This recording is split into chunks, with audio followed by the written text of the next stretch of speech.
জিম্বাবুয়েতে দেখা দিয়েছে ভয়াবহ রকমের খরা, তাই খাদ্য সংকট কাটাতে 200 হাতির মাংসকে খাদ্য হিসেবে জনগণকে খাওয়ানোর সিদ্ধান্ত নিয়েছেন দেশটির সরকার।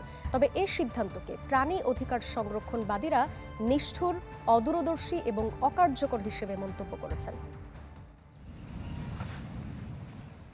যতদূর চোখ যায় শুধু ধুধু বালুচর, কোথাও এক ফোঁটা পানি নেই।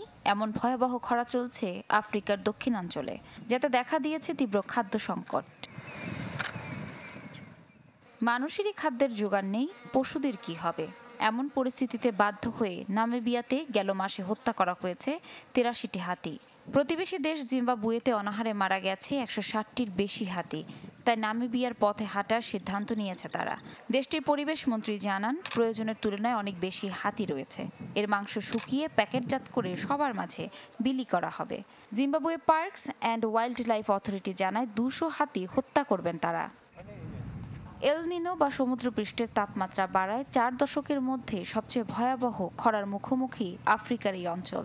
তীব্র খাবার সংকটে আছেন 6,80,00,000 মানুষ।